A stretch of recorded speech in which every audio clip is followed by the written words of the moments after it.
Yama everyone, and good morning.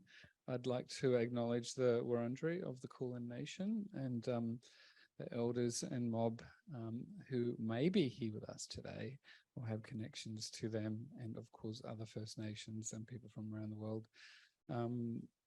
I'd also like to acknowledge the Mordant Family BLAK C.O.R.E Fellowship. It's really quite extraordinary, and the members of our team like Simon Maidment, Rose Hiscock, and others who have worked really hard to, with me and others to make that happen. So this is Grace here. So thank you, Grace, for being here. I'd also like to acknowledge the VCA mob.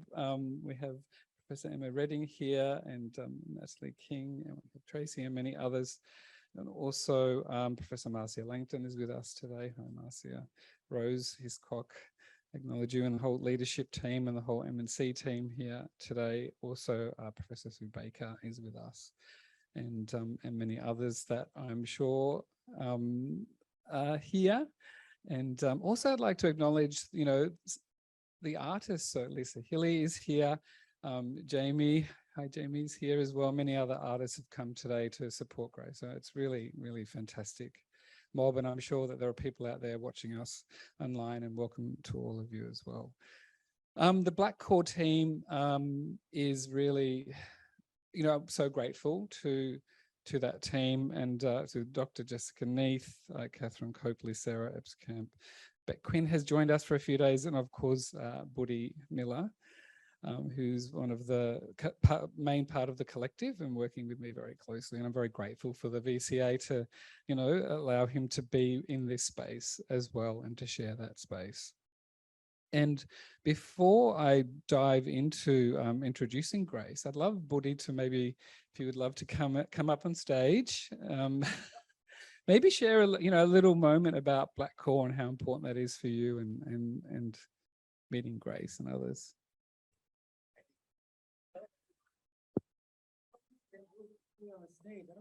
I wonder why.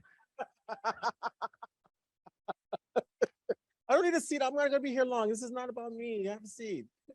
For me, the BLAK C.O.R.E has been an opportunity for me to connect with Brook first and foremost, but also museums and collections, and be here in the north of the campus, the north side of the campus, and also as an actor and a theater maker and an acting teacher, to bring in the awareness that is the core of my work, about relationships, about community, about communing, changing the vibration of a room when we gather, when we're working, when we're making art, when we're designing curriculum, but having an opportunity to just sit and actually be individuals in a space together and commune, breathe, and figure out why we're here.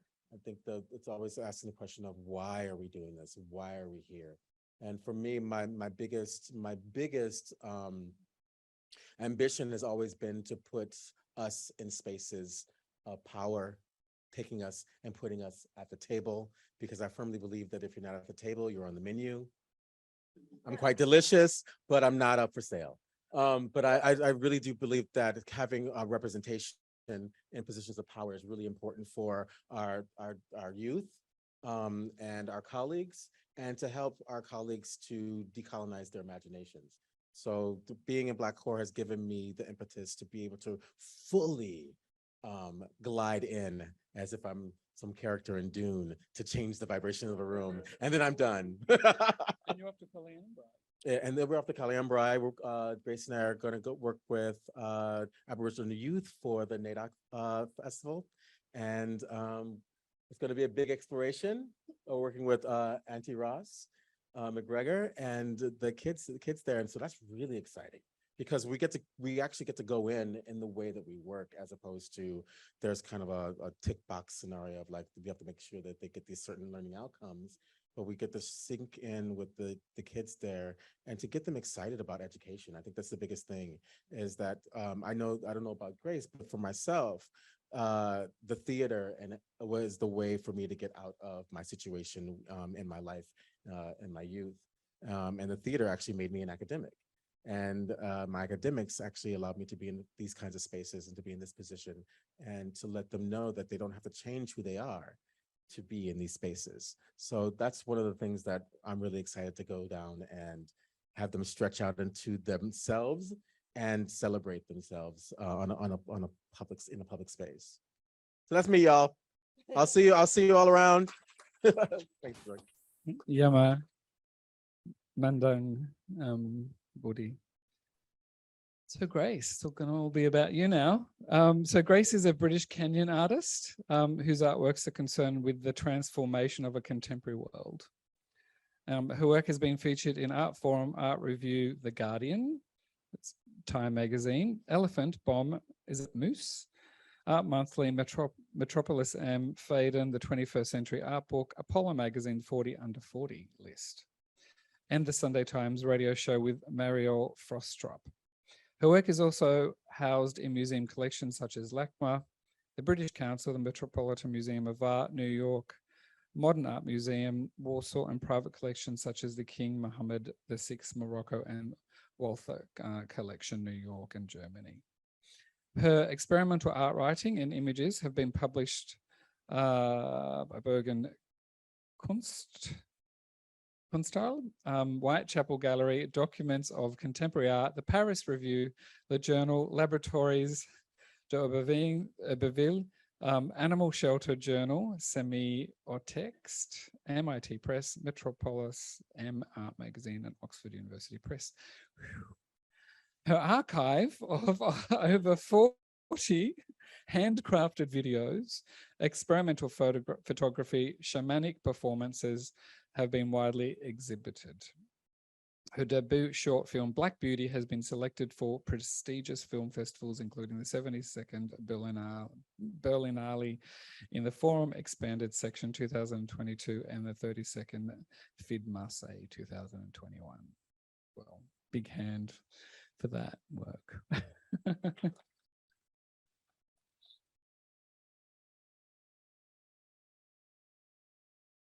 Yes. So I thought we'd start with, I'm going to read this quote. Okay, I'm going to read a quote from an essay I wrote a while ago called Ways of Seeing, a New Museum Story for Planet Earth. On any given day that you visit the ancient Egyptian galleries at the British Museum in London, you may not realize that the objects on display are unhappy. They no longer feel special because of the cultural and energetic rape that has been enacted on them through being exposed to the endless photography of tourists and feel objectified in the true sense of the word. These objects were never meant to be seen by a single ray of sunlight, never mind millions of keen museum goers. Hence, they feel they have been robbed of their agency, and such have no rights. They want to be free. How have I come to this conclusion? By accessing different states of mind and consciousness for the last since I was a child. So thinking about the mind and about consciousness, I thought it'd be nice to just do a little grounding exercise first. So I'd like you to close your eyes and sit with your legs apart and your hands on top. I'd like us to just connect with our breath. It goes in and it goes out. As we're connecting with the natural breath, we're not changing it. We're just letting it be what it naturally is.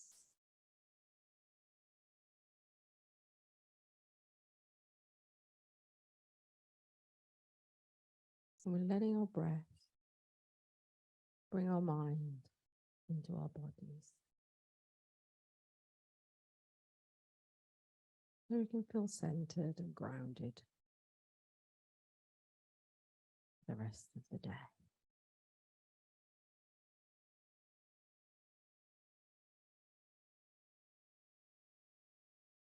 Let us sit in silence for a few moments, focusing on our breath.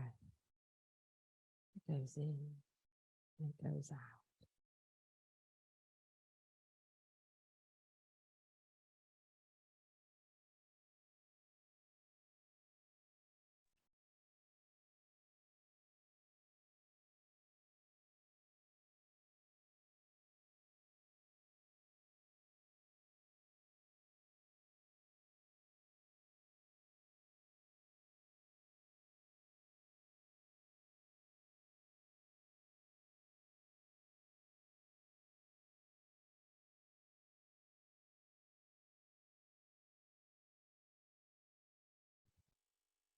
As we open our eyes, we come back into the room, staying connected in our bodies.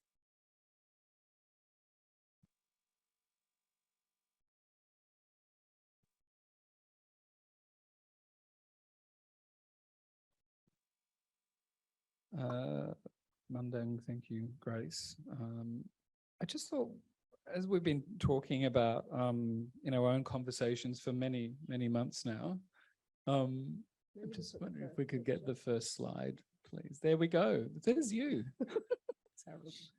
And for me, I'd be very interested about, being, Kenyan British and also Indigenous, and you being a child and where you are now. And I was just wondering if you could maybe, share some of, just unpack that a little bit for us.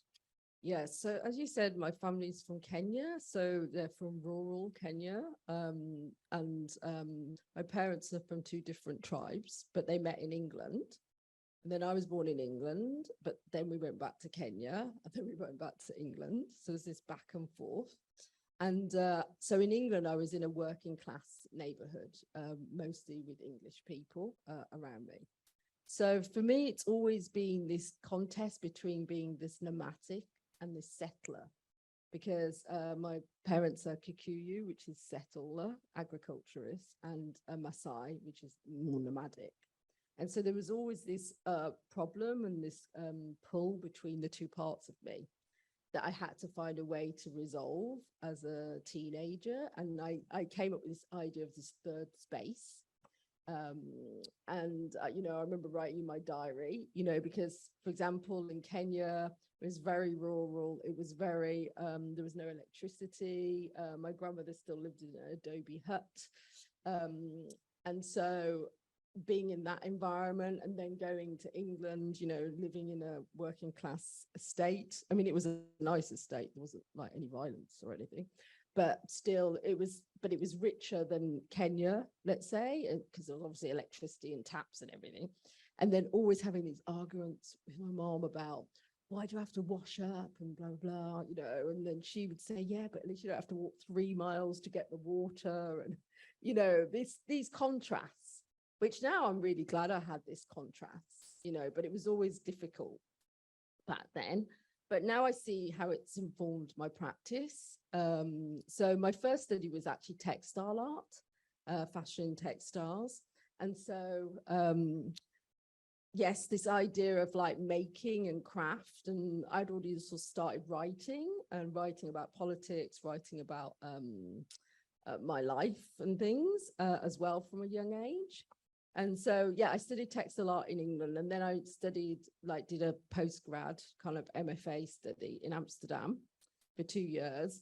And that's when I started making videos. So I just taught myself how to make videos, and I had really good teachers like Marlene Dumas and Steve McQueen and Sil Fleur and Tacita Dean and Stan Douglas. It was like an amazing school, basically, and a very small school because there was only 20 students.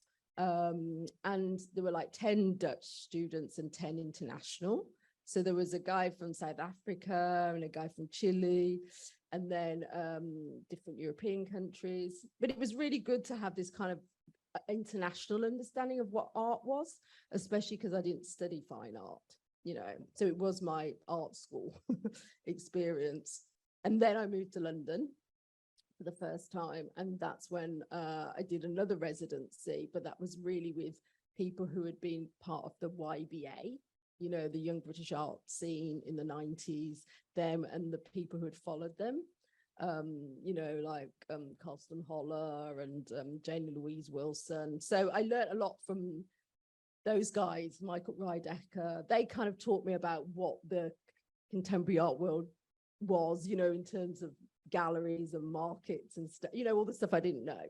So that was kind of my art education. But at the same time, I should say, throughout all that time, I was already very deeply invested in esoteric practices.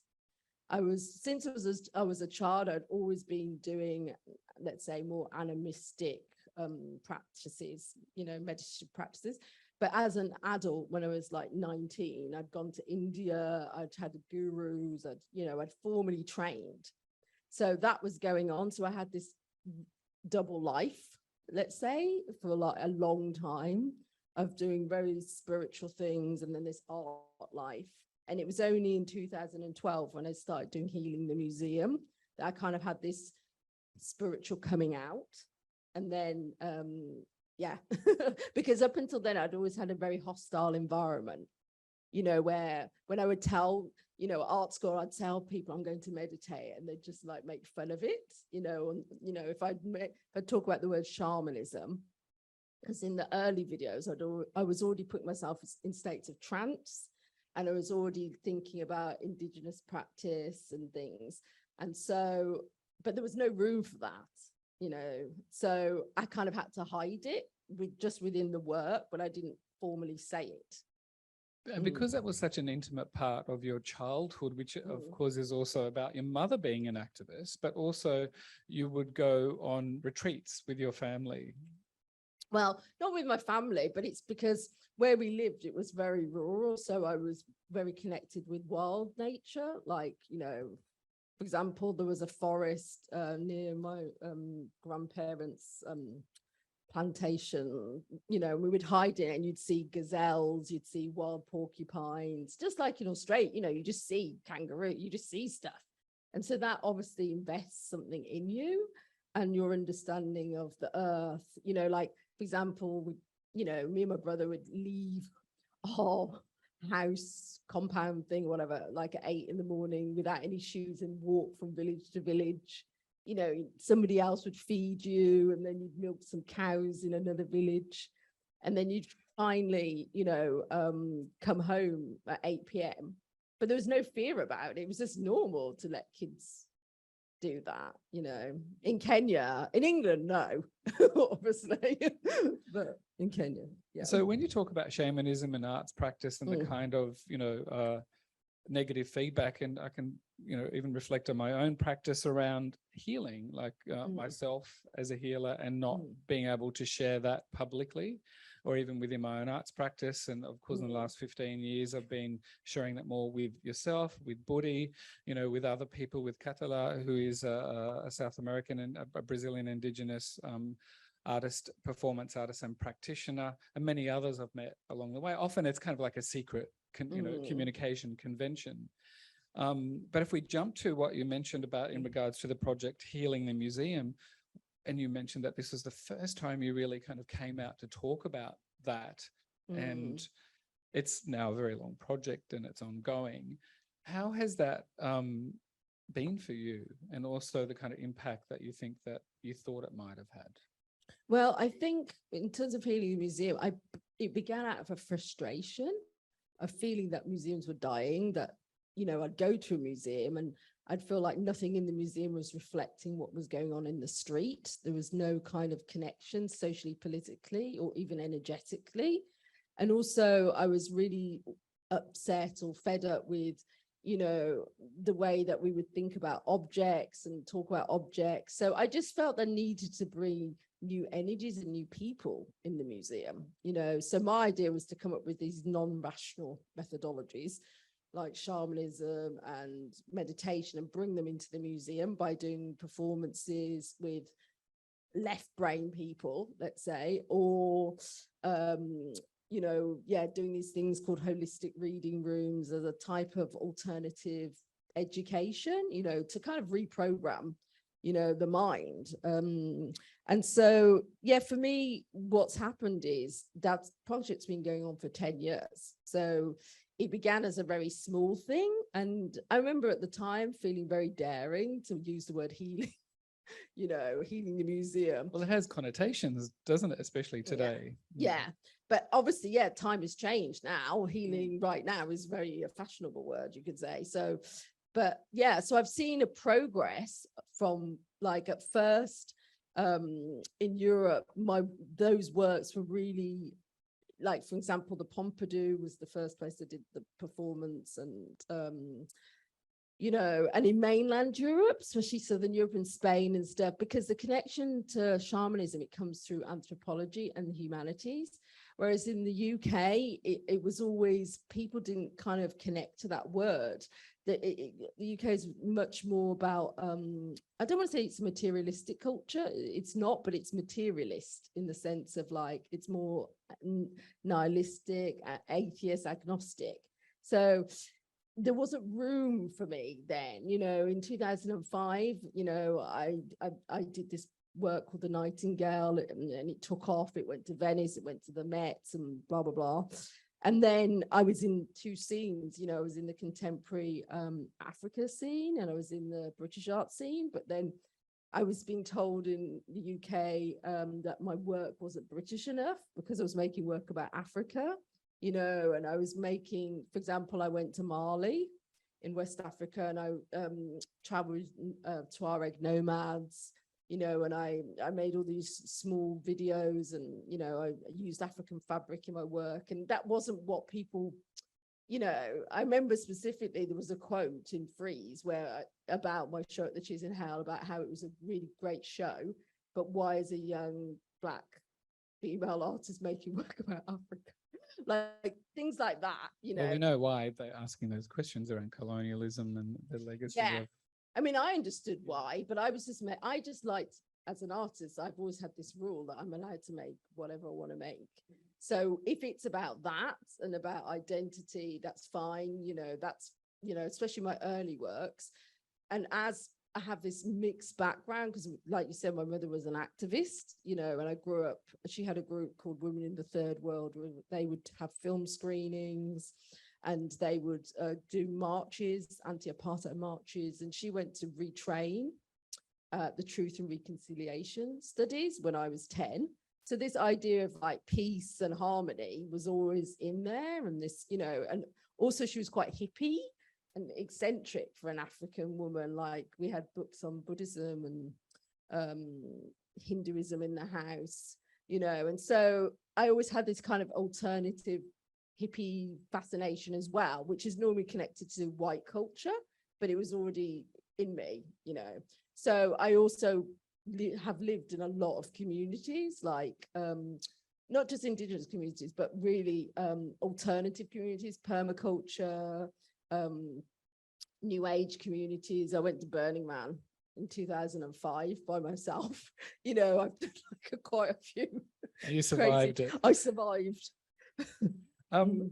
There's so much to talk about, and unfortunately we don't have enough time today, but I'm very, I suppose I just want to make that kind of, that clock that thing around anthropology and shamanism. I know that a mutual friend of Marcia's and my, Barbara Glowowski, is working a lot with that and her colleagues and friends in South America. And when I saw her recently in Paris, and also Katatu, who I mentioned before, the Brazilian artist, healer, you know, we've had very long conversations around the art world and how even today there are these kind of problems around, you know, the dominant Western art world telling us who we are, where we fit into even applying for grants or, you know, applying for residencies, how we fit into those kind of situations. And I know that, you know, there are friends here who I am actively part of collectives with, and we talk about these things. It's very much part of our scene for many decades now. So why heal the museum? Well, the thing is, I see the museum, this is maybe might be naive, but I've always seen the museum, like, let's say the church, the park and the library, as places of contemplation, and they belong to me. They belong to us, the public. I don't see them as elitist structures, you know, blah, blah, blah, blah, blah. Even though I didn't grow up going to museums, as soon as I started going to museums, I was like, okay, this is a space that I can be in. And this is a place where you can have other points of view, you know, you can, it should be a space for thinking outside the box, a space of silence within a busy city. And for me, that's really important to keep that, you know. I know that museums have this history, this essentialist history, especially ethnographic museums, and, you know, the problems with all of that. But just the idea of having a space within a city where you can have some sort of alternative thinking, or at least propose things, is important, especially more and more with neoliberalism, you know, encroaching on all public space. Those four places, you know, the park, the library and the church or the religious place, it's important to keep them, you know. So I suppose there's two things there then. There's also, which is so important, you started with the meditation and you also use sound, and you didn't bring your drums with you to, you know, to this trip in Australia. I'm just wondering if you could maybe reflect on a little bit on that, but also maybe in the context of public space, because I know that you work with communities or we get little collectives together and you use these elements in space. In fact, we can talk about that. So this image that was in the title image is from a performance I recently did in Nottingham Contemporary. So I built that thing called the temple, which is based on different Indigenous designs, but also it's about spiritual technology and architectural type of technology. But it also functions as a museum display, that piece. And recently I did a performance with 12 pregnant women, and it was called A Labour, Birth of a New Museum. And because I'm very interested in this idea of connecting with the unborn art audience. So before it's even born, like getting it, you know, connected to the museum, you know. And so sound is one of those things. So with drumming or singing or humming, and this is really about the trance, isn't it? About balancing the two brain hemispheres and allowing that, you know, process to bring out new ideas. Because the reason why I started doing shamanic performances was really because I felt that we were stuck in the West. We always end up with the same answers, the same issues, because we always focus on the left brain and we need more of the right brain. And so these tools like shamanism and meditation is a way to get new answers, especially about social political questions. So all my performances are always connected to do with that. It's not about entertainment or having a good time. It's really, there's always like a theme. So for example, in one of them, I did a thing called A Meal for My Ancestors. And this is connected to do with the time of 2017 when the Syrian refugee crisis was beginning. This is the project here. And also the bomb, there was a bombing in Brussels as well. So it was about connecting to do with healing trauma through food, shamanism, and art.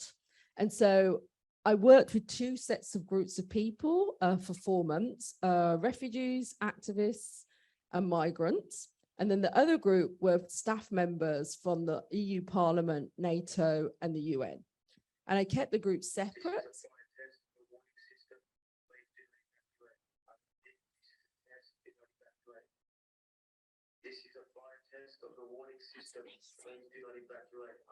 Do you want to work with the fire department as well? Grace, I remember when you... That was amazing. I felt like it was a UFO. I was like, what's going on? It is a UFO.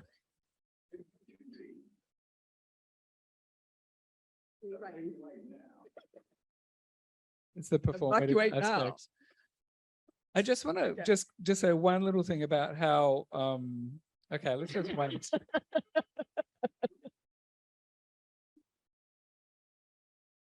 Okay, can we talk now? I just remember, I really... Maybe we can pause on this photo. Just pause on this photo. No, thank you. When you, if we could just kind of revisit, if you could maybe say again those different groups that you've worked with, because I think that when you first told me about this, it was extraordinary. Like, how can one artist do all of this, you know?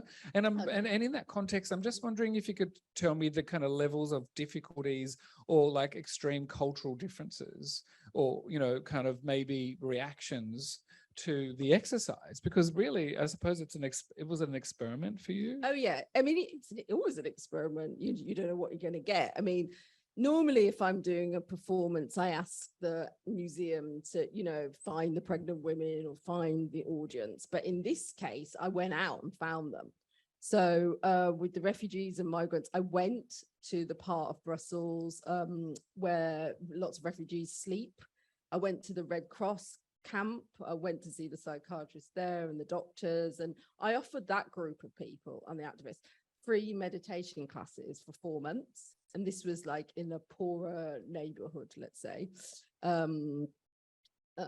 Turkish neighborhood in the city. And then the other group of people, it's the opposite, isn't it? Right. So I went to the parliament, I did a little talk in there. And then, that group of people was amazing because I had someone from the terrorist office, I had someone from NATO, I had a high court judge from Lille who signed up, and he's, he does all the worst cases, asylum cases of people trying to get to England, but through Calais, and they get to and Lille, and and he has to decide on their lives.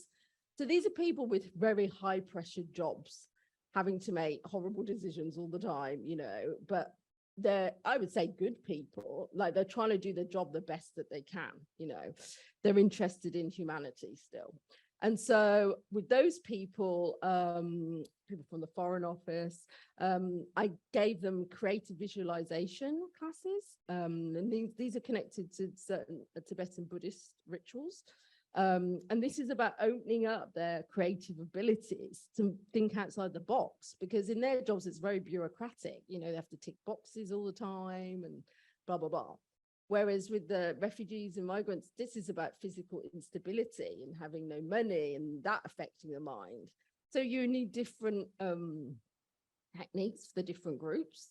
But then after 4 months, I brought them together, and then we did the shamanic performance, and everyone saw different things. But the thing that most people saw was about climate change, and climate refugees and things. And so that weekend, I'd also organized a conference with a shaman who came, and she showed photos of her brain scans. So because she works with the Sorbonne in Paris, the university. So she was showing medical evidence of what happens to your brain in trance.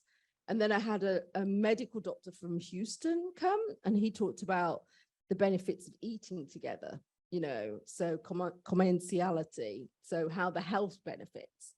And I find that was really important to have like this kind of medical evidence, as well as this shamanic and performative side to the project.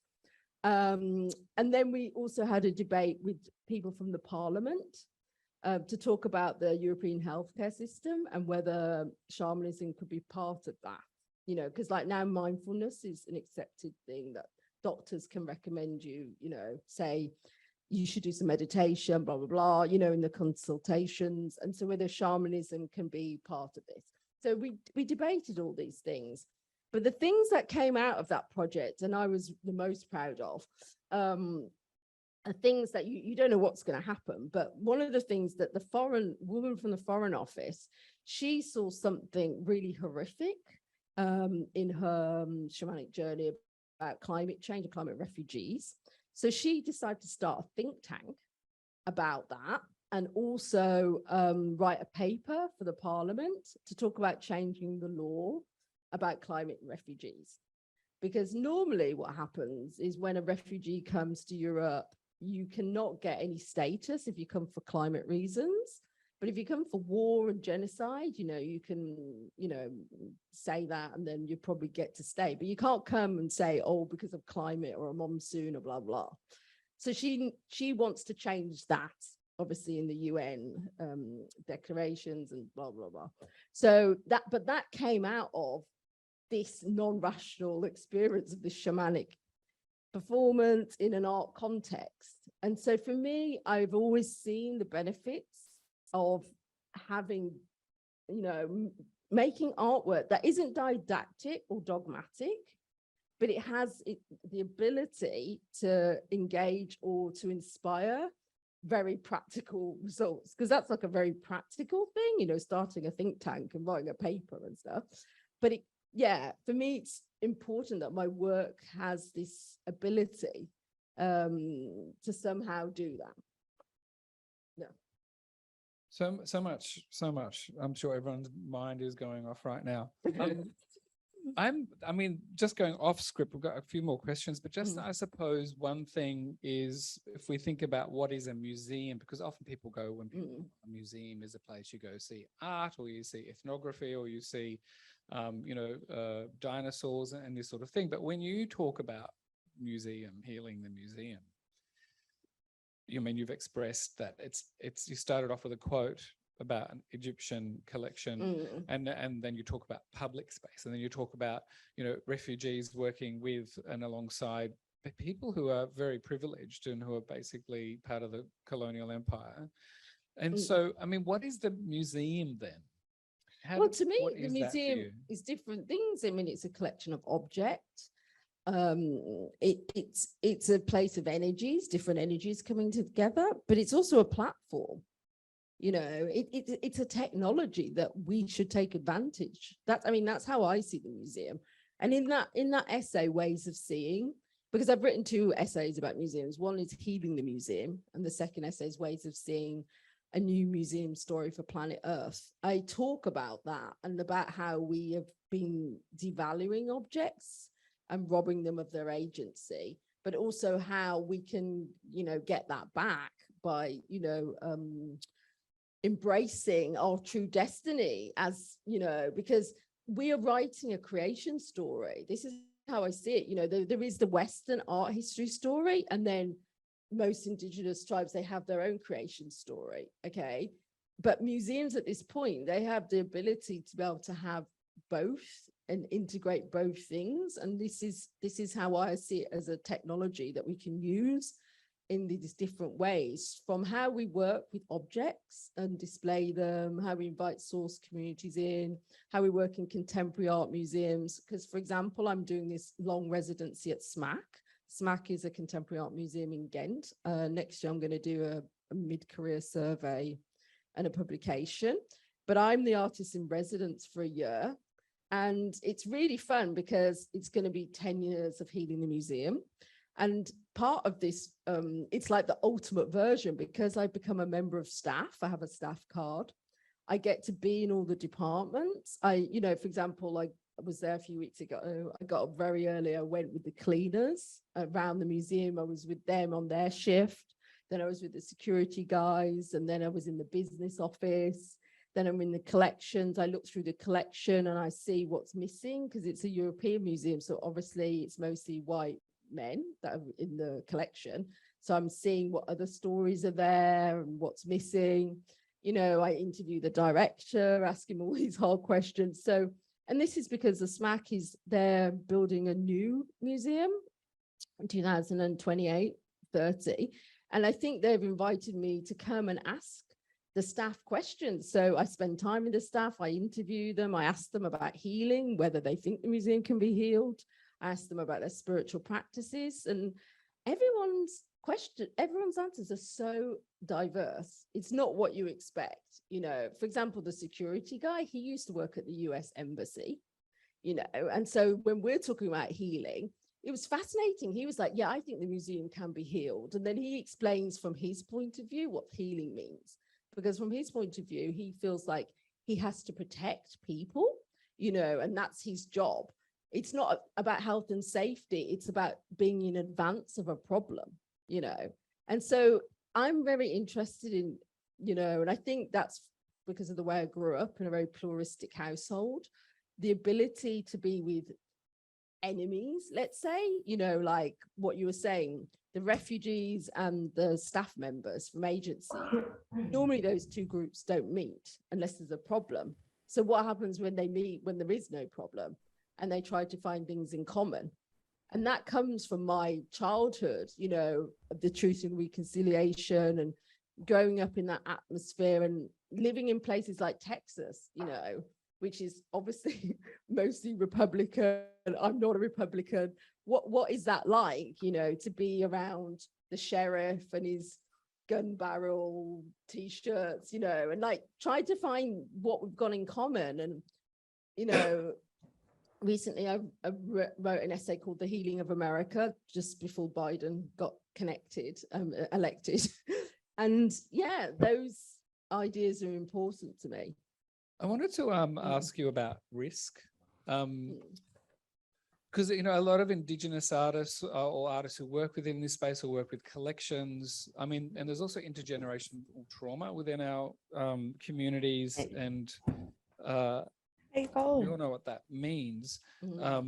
But what kind of thing have you had to mitigate, or you've had to kind of be really care about self-care, especially around risk and exposing yourself to those spaces, all those kind of politics or ideas or people? Is it through your practice of meditation, etc., or is there other ways?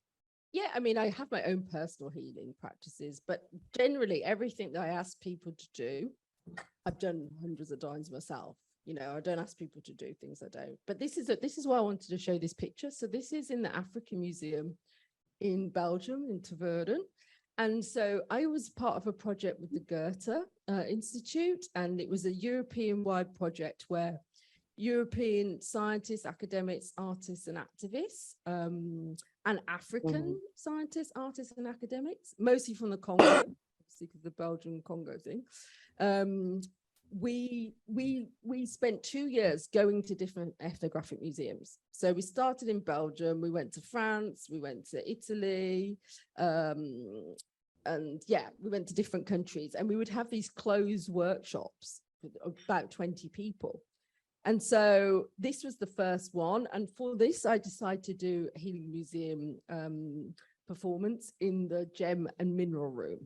So obviously that room is highly contested. You know, it's got all these blood diamonds in it, you know, and we know how they got there, you know. So what was really interesting is, like, we were sitting on the floor, and one of the things was that the director of that museum has never sat on his own museum floor, which I think is really funny. If we get to the next slide, please, we'll probably see a picture. Oh, not me. If we go to African Museum, and the next one after that, let's see. You can play. Or before, maybe. No, it's after. Yeah, next one. Yeah, here. Okay, so this director, he's never started, and I was fascinated. I was like, how do you work in this museum? And the museum's been closed for 10 years to talk about decolonizing. And if you stop here, and they never have sat on their own floor. I just found that fascinating. But anyway, we sat around and we meditated, and then we read the text, Healing the Museum. And what happened was, it's the artists and the scientists from the Congo got really upset. You know, they started crying, and it was because of the energy of the objects in the room. You know, it's obviously connected to their history and stuff. And then we went through this cathartic moment as a group, because then afterwards we had to have, you know, workshops that were about security, of reparation of objects, you know, the legal ramifications, the legal frameworks about how you can send objects back. But because we went through this cathartic moment as a group, it meant that we were much closer, and we had this bond, you know, because in this workshop as well, we had, you know, the directors of the Humboldt Forum, but we also had the anti-Humboldt activists, Berlin Decolonial, and screaming at each other, you know, in the conference. But it was really important to have these processes. So my performance was a moment of healing, and people still remember it as a bonding moment. And, you know, and yeah, it's been written about, because it was like to get out of the mind and to get into the body, and to go through this, you know, really upsetting process, and then to come out of it together and to care for each other, you know, because it meant also we asked each other different questions about, you know, what was going on in the museum, because we went through that. I mean, even today, the Humboldt Forum, there are many people I've met in Berlin recently still refuse to step inside. So there's a lot To do going on in the world. Mm. We've got a few more questions here, but I'm just wondering, so we have a bit more time for maybe discussion as well. I mean, yeah, we can quickly. Yeah, I mean, I'm really interested in how can artists influence institutions? I mean, you kind of are talking about it right now, but I mean, really for the kind of artists that are here who are working within that space, and also the people who work with artists in this space, but how, this influence, you know, the artists' influence in institutions as they look to address these urgent questions of care, social welfare and the legacies of colonialism. I mean, I guess I've answered that in the way that I've done that, but I do work in many different ways. So, for example, with cover slut, so you've been seeing images of fashion. Maybe you could put that image back, cover slut. So here, so I have this project called Cover Slut, which is a fashion and economic project. It's a fashion label which I started, and it's all about democracy, race, and class. And it questions about who has the right to be fashionable. And, you know, I work with refugees and migrants, but also young artists in art schools, and we make the collections. And this is a show right now at the British Art Show in Manchester. And it's a show of the collection and of the protest signs, because I also decided what I don't like about fashion is like this spring summer thing, and then this, you know, these kind of catwalks. And so I started doing things like having movie nights, psychedelic movie nights, where we'd make a whole new psychedelic collection of clothes, and then we'd watch psychedelic movies in the clothes, you know, or we'd do a protest. So it's really about humor as well, isn't it? Bringing that into. Yeah, humor is really important, especially when you're talking about these very deep and dark and heavy subjects. You know, sometimes you need irony, and you know, here we've got the two best-selling teachers. This t-shirts. This is Alpha Male. Here, women love that t-shirt. Okay, and then we've got Black Cock, which is also a best-selling t-shirt, which is controversial, but it was made inspired by Black Lives Matter and the celebration of Black men, but like in a funny way, to talk about something that's really heavy. And for me, that's important. And these are inspired by my writings. I've published 2 books. One is Descent Without Modification, the 1990s, which is about, it's an interview book where you can keep playing the slides now. I interview radical women, so artists, hackers, activists, and we talk about everything. We talk about things you're not meant to talk about, you know, money in art, what it means to be an artist, interracial relationships. So do you think, I mean, this word taboo, I mean, you know, and driven by kind of, you know, Western classical colonialism and power, the word black cock and about, you know, the celebration of that, I mean, anyone else would be highly offended. And I know that there is a situation at the moment where they covered that t-shirt up because of the community that it's in. There was a certain slight aspect of covering that up. This thing around taboo, though, I mean, do you think it's almost kind of close, like talking about dissent and talking about those very important issues that often are repressed or suppressed?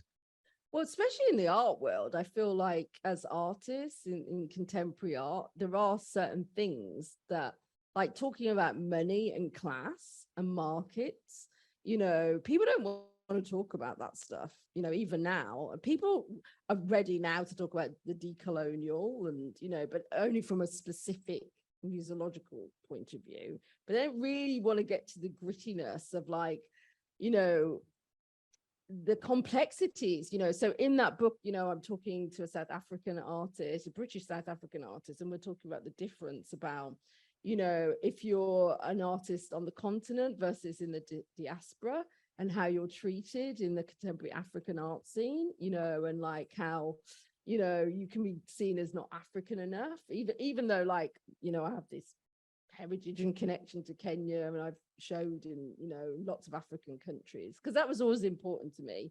You know, if I'm going to show in America or Europe, why not show in Africa? And it's the same, you know. And so, yeah, but the complexities, and also the Western need to hierarchy everything, you know, to say you're more indigenous and you're more the, you know. And I think we've talked about that a bit, you know, like this, the thing that you always, that's the book, a thing of thinking to having to prove who you are, you know, instead of being allowed to self-identify. Yeah, I mean, even years ago, I was part of a Tate Modern closed workshop with Megan Tamati-Cornell and others. And there were some curators, even at the Tate, who didn't understand bark painting and didn't think it was contemporary art. But we all know a lot of those histories and the kind of things that we're all dealing with still today. But I just want to thank you, Grace, for Okay. this last hour.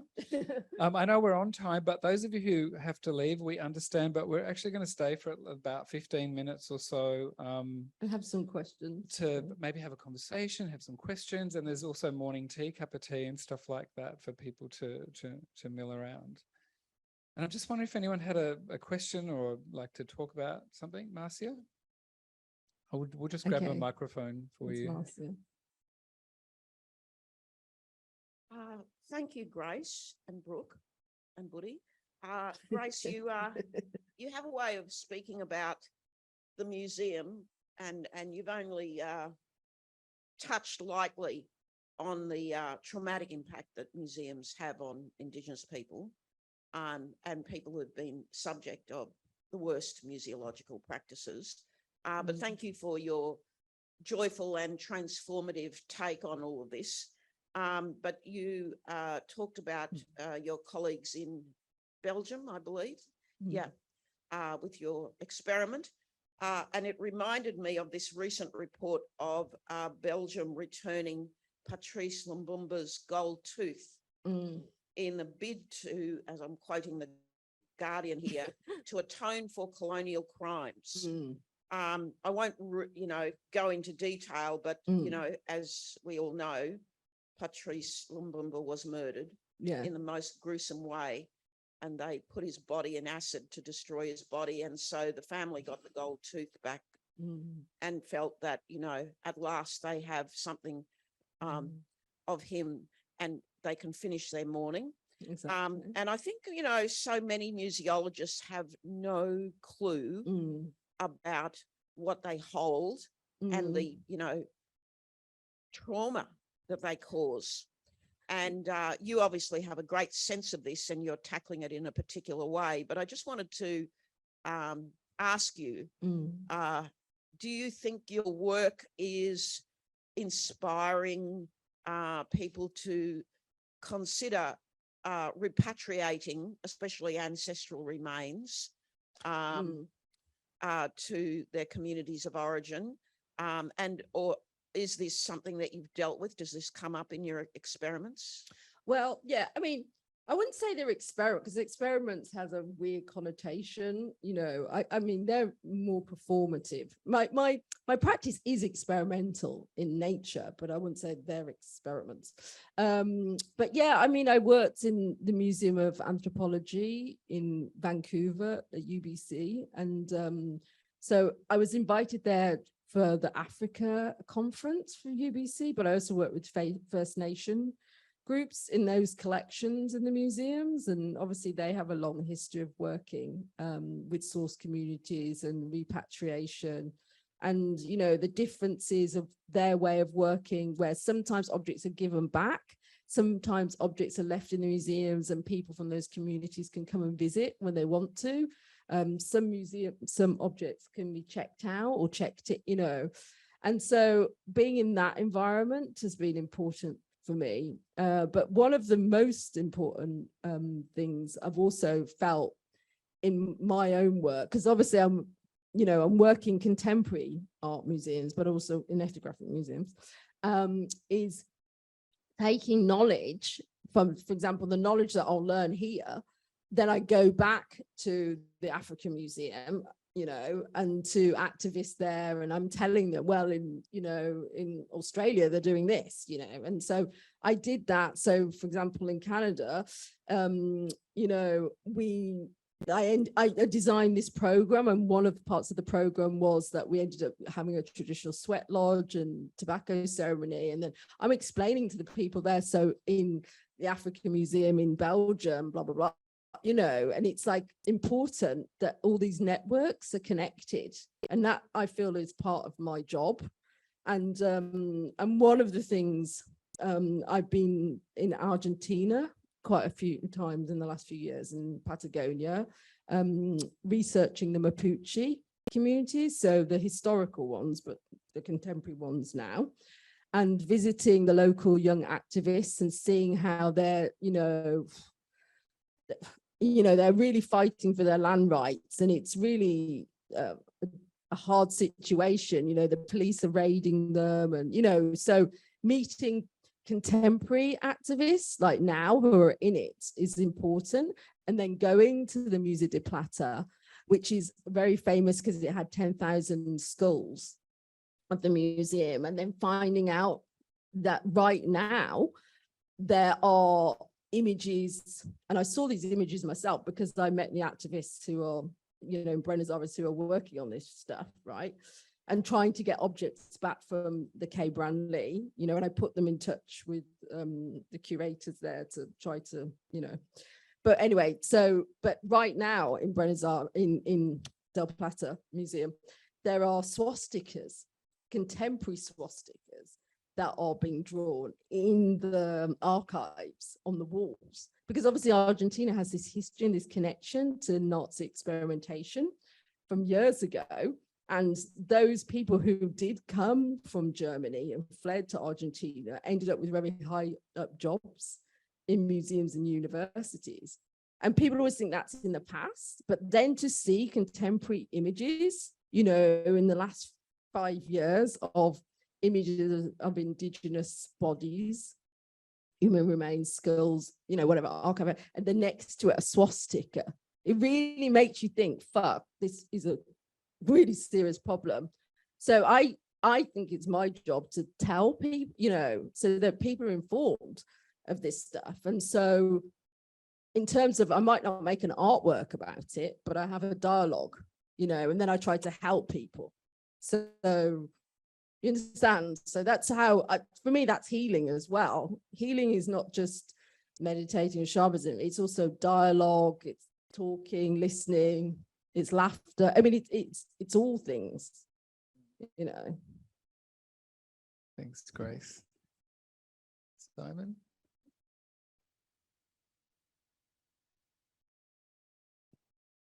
Thank you both, to echo Marcia, all three. And it sort of picks up on Marcia's question and your answer just then, Grace, because I had been wondering about those moments where you bring these people together. For instance, you're bringing the, let's say, group of bureaucrats and people with certain power in that system with a group of people who have very little power in the refugees, migrants that you were working with, and bringing them together after spending time with each separately. And I was really interested, and you might not want to elaborate this because it's a rational question to what might be an irrational strategy. But when you were talking about healing during the talk and this idea of the practices that you've adopted, you know, being started to be understood within the medical field, of mindfulness, there's this idea of, you know, I think a popular idea of mindfulness of a kind of evacuation of stresses and whatever, it's kind of nothingness. And yet you as an activist have an agenda, and it's quite a progressive agenda.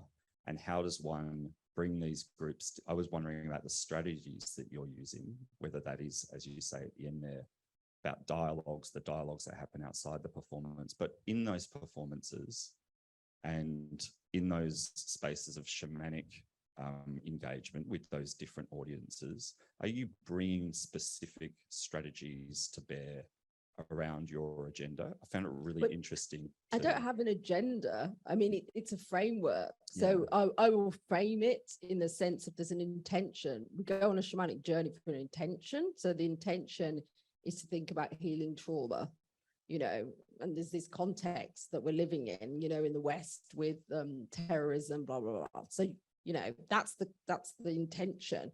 Then what happens on the journey, I can't control. I mean, that's the point of the shamanic journey. I mean, I can hold the space, but create a safe space, but people's own journey is their own journey. And then afterwards we talk about it or we paint it and stuff. But what's really important is the power of the fact of having all these different types of bodies lying on the floor. You know, if you've got someone who has like an important job, for example, in the terrorist office, lying next to someone who's a refugee, lying next to an intern, or lying, you know, next to someone in NATO, and everyone, when on the floor, you're just a body.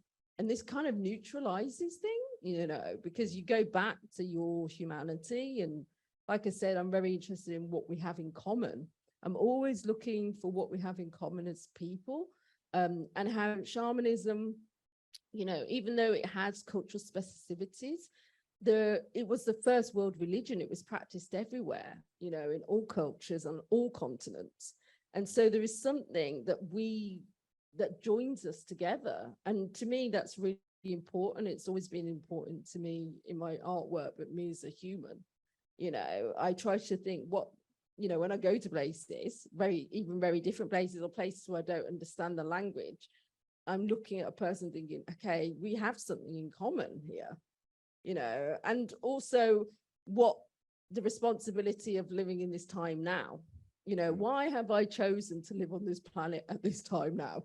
Quite a complicated time, you know, not only financially and, you know, military wise, but also with climate change and social change, you know, why now? And so that's always in the back of my mind as well. Like, what is it? Why be an artist now? Like, and I really think that the work that I make is connected to this longer story. I think about those first rock paintings, those cave painters. I think my work, it's in that story, and I'm trying to, you know, and I think that's where museums come into it, you know, like we're trying to, it's like we can create a portal to go to the next level, you know, and it's in that, yeah, that lineage.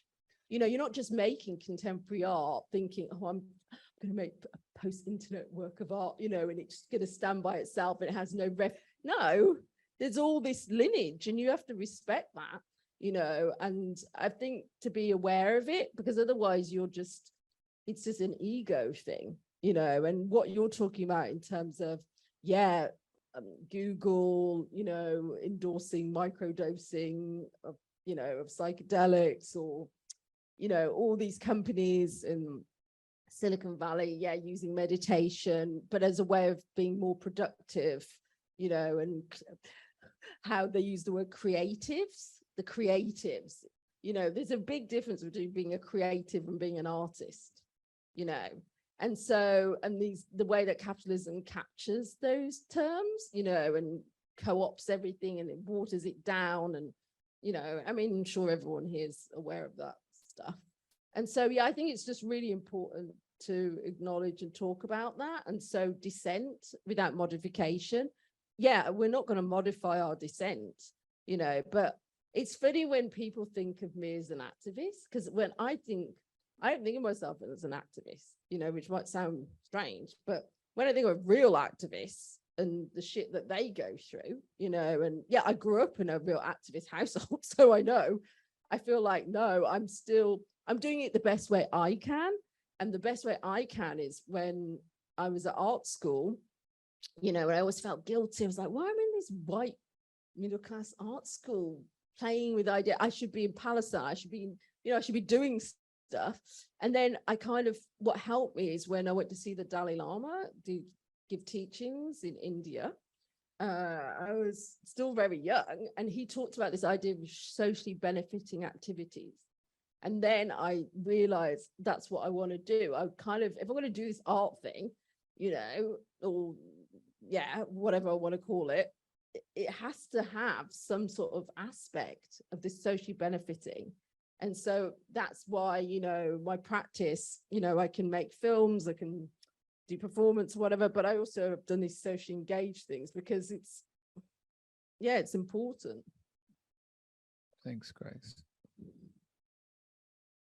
I've got a question up the back there.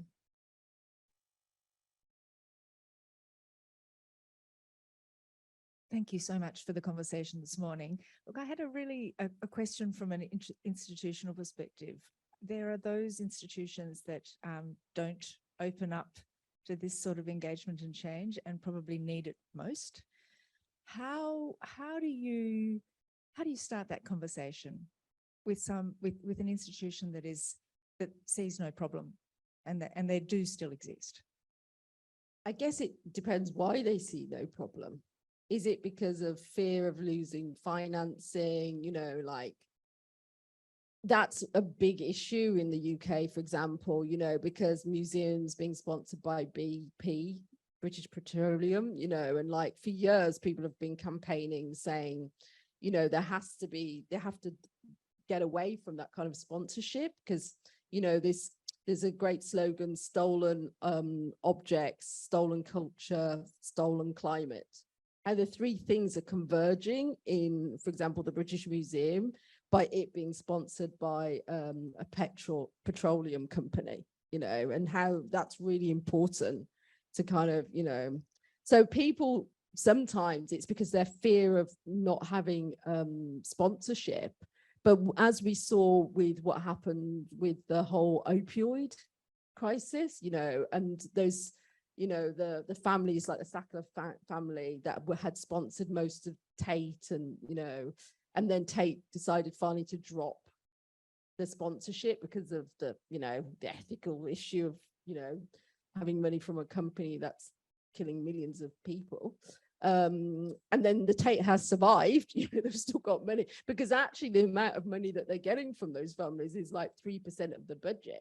The rest is actually coming from public funding, and the same with the British Museum. So really, normally it's about that.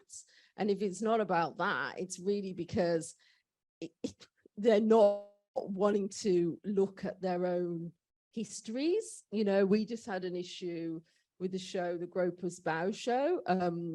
Not with Groper's Bow, that the issue wasn't with Groper's Bow, it was with an image that I want to use, and it comes from the Ethnographic Museum. And so the issue of museums asking artists to come in and decolonize, but then when you actually do it and you want to use the images, being told, no, you're not, you can't use that image, or it's really complicated, and it becomes a very difficult process, which is off-putting for a lot of artists. You know, I was only able to go through that because, you know, Brooke supported me, you know, in that those difficult conversations, and now it's resolved, and, you know, you can come to Berlin in September and you'll see the work as it's meant to be, and so you have to have allies with that. But to answer your question, yeah, I think it's usually that people don't want to look at themselves, and so yeah, that's the question. Why? I mean, they're obviously aware of what's been happening socially, you know, with Black Lives Matter, and, you know, they live in the world, these institutions, so they must have turned on the news in the last 2 years. So if they still don't want to look at themselves, yeah, that's an issue. So sorry, just to take that one step further, we know there are lots of reasons why, and I think you've beautifully articulated that. What's your tactic? Okay, well, it depends. You have to have a two-pronged system. You've got to start from the bottom, you know, like the young people working in the museum, like the intern, you know, you've got to get in there because they're all very connected to these issues. And then you've got to go to the top as well and work your way down. And that's how you have to change, I would say. What do you think? Yeah, thanks, Rebecca. Yeah, I mean, I think that as an artist myself, working with very difficult situations, I've been in, you know, had exhibitions and worked with communities overseas as well. And you get to the 11th hour, and then in the 11th and a half hour, you know, it happened to me in Bordeaux.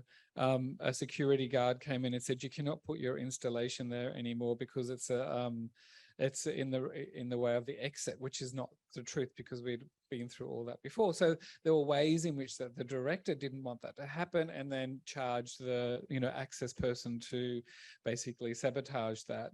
But I think that these are the kind of questions, you know, that's happening in this department, the Museums and Collections, you know, the extraordinarily talented people who are moving forward and working very closely with people like Marcia, you know, senior people in this area who've been working grassroots for a very long time, and allowing communities to push forward and really start to drive these things. But there is a lot of fear around that, because I mean, I think that your conversation around money and sponsorship, often they are a bit complicated too, because certain communities have very special relationships with, for example, BHP or someone else that the rest of the world or the wider community don't understand. There's that one complex thing. But the other thing is that it is about institutional, and this term decolonial that you and I discussed before, where I don't use that term, Grace doesn't use that term. It's, you know, Walter Manolo and others previous before him uses that term, and there's a bit of confusion about what that means. But I think that the dominant Western often, white driven hierarchy over that doesn't necessarily always engage with the sort of, kind of grassroots or even Indigenous or Black perspectives. And this is incredibly threatening.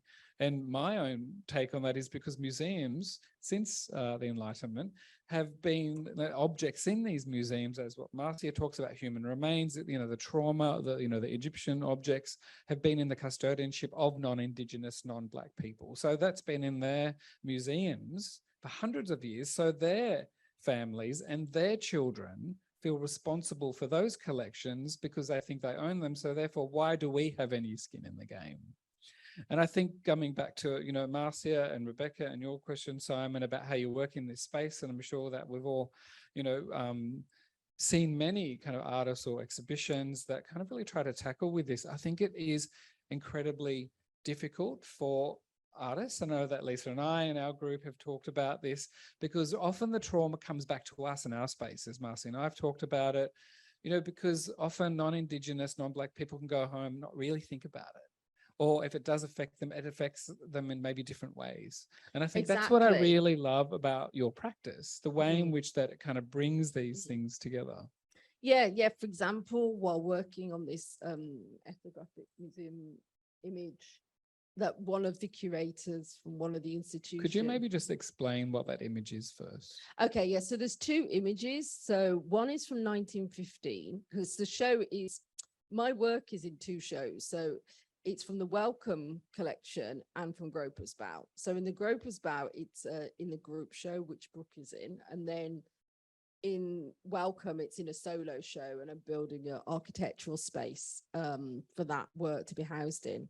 And there are two images, one's from 1915 and one's from 1973. So the one from 1915 is from the Welcome collection, and it's of curators at that time, and they're posing with these African objects.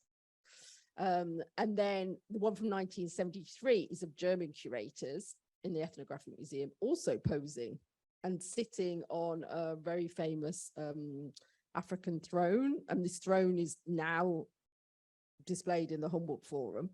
And they're posing in it. But my project is not really about the individuals. I'm not trying to cancel out those individuals. It's more about the history of European curating and how we got to where we are now. Why we're in the mess we are now, you can see it in these pictures, And so, but one of the things that I was told by one of the curators is that I would have to bear the weight of the history of German colonialism if I wanted to work with that image. And that was a really hard thing to hear, because it's such a heavy thing. One, I'm not German, like, why the fuck have I got to, go through this? But as a Black person being told that I must carry this. And so it's obviously a very emotionally manipulative thing to say. And, and Brook, helped me, because he was also very upset by this statement, and we had to find a way to deal with it, and we have dealt with it now, and everything's fine. But yeah, it was a heavy process, and I think so there are moments with this idea of decolonizing, and like I said, inviting artists to work in museums, but they're not really wanting them to work in the museum, not really, like especially ethnographic museums, because of these tricky subjects. That's problematic. You can't open your doors, but then try to control the process, and then this idea of decolonizing. And then sometimes I think we were talking about the fact that sometimes we feel like it's on our shoulders, as Black and Indigenous artists, that we're, this feeling like you're the maid, like it's like someone had a party and messed everything up, and then we have to clean everything up. And sometimes I just want to make work about completely other things, and I feel lucky in my practice that I can, I just go and make work about Burning Man, which is connected to my personal history, but is not connected to, let's say, Black identity.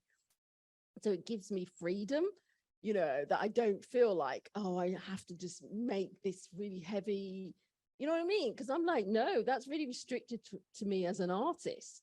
You know, the artists that I love, like Jimmy Durham or Mike Kelly, or, you know, they're eccentric artists. They just make whatever the fuck they want to make. You know, they start bands, they do fashion, they have design companies, they do contemporary art, they make movies. That's what I think being an artist is. You just making whatever you want to make, you know, and you're not restricted by these subjects. And I feel like in contemporary art, it's really because people are so scared of the market, like in terms of like, you know, in my practice, people get so confused, like, oh, you do this and you do this. Oh, but you're African, but you can do, we don't know where to place you. And we're not realizing we're the ones that invented this market.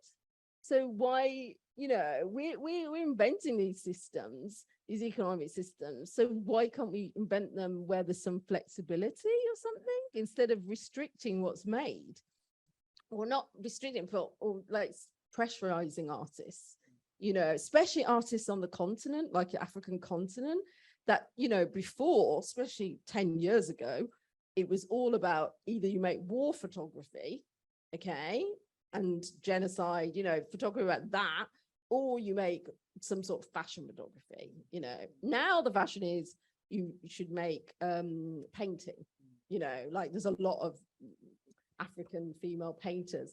So it is really interesting that there's a lack of freedom that white artists, white Western artists, especially male artists, have, and still for Indigenous and Brown, in terms of what they feel they're entitled to make or are inspired to make. And I guess I feel my job is to show, no, you can make whatever you want to make. And I Okay, think I sorry, that was a feel like we rant. need a big cup of tea now. Thank you so much, Grace.